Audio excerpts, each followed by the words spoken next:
Hey everyone, I'm really sorry it's been almost like 2 weeks since I've uploaded a video. It's because for about the past week and a half I had a really bad fever. Like I was gonna go see Snowden, but I was really sick, so I decided to pass on that screening and therefore the video. But now I'm better and I really wanted to see this movie, so now I've seen it, so now let's talk about it.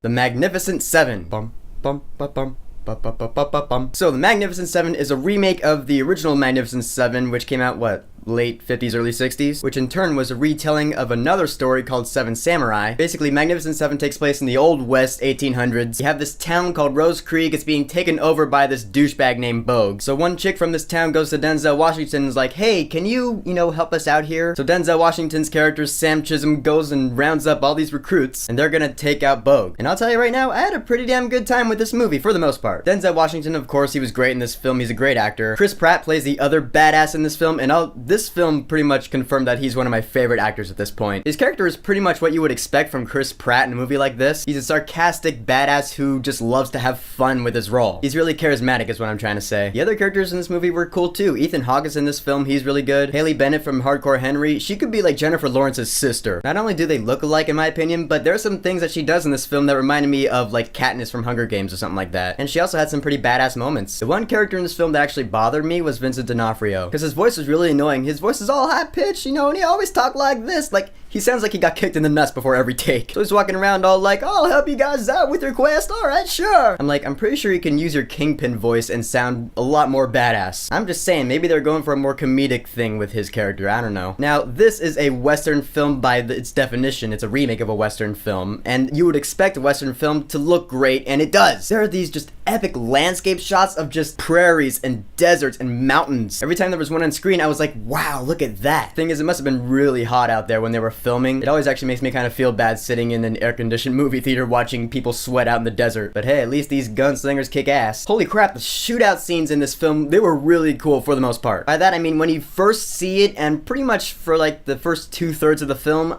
I was really into it. Like, there are these, Western standoffs that you have, like one person's here, one person's there, and like they're just waiting with their guns. Classic Western setup, who gets to shoot first. It's classic, you can only find something like that in a Western like this. Now, the place where this movie took a hit for me was towards the end after the second third of the film, because I felt it started to slow down quite a bit, actually. Like, it slowed down to a point where I was actually checking my watch a couple of times. And then the third act starts, and it's the big throwdown, and to me, it actually was not that exciting because we'd seen the cool gunslinging action beforehand. So by the time we get to the big throwdown, you're like, okay, I've seen this action already for the past like hour and a half. I'm not really seeing anything new by this point, I mean, granted, it was choreographed very well, and the setting and the characters, it was all good, but it's just they're doing the same thing again. That's all I'm saying. You know what I mean, right? Funny thing about the score for this film, actually, because the score was written partially by James Horner, who passed away, I think, last year. And I think there were a few things he wrote before he passed away that are actually being used posthumously, and this is one of them. But for this film, it had some pretty cool Western stuff going on in the music, like trumpets and stuff, but all in all, the score was kind of forgettable. I'm not asking for like Spanish guitar or anything, or I'm not asking to be really cliche. Maybe it's a no-win situation, I don't know. But the world of this film was great, the characters were spot on. I love the characters in this film, and I love the story. So what I'm saying for The Magnificent Seven is, go see this movie while it's in theaters. So The Magnificent Seven, have you seen it? What did you think about it? Whatever you think, go ahead and leave a comment. And yeah, once again, I'm really sorry I haven't made a video in a while, but don't worry, I got a bunch more coming, so stay tuned, and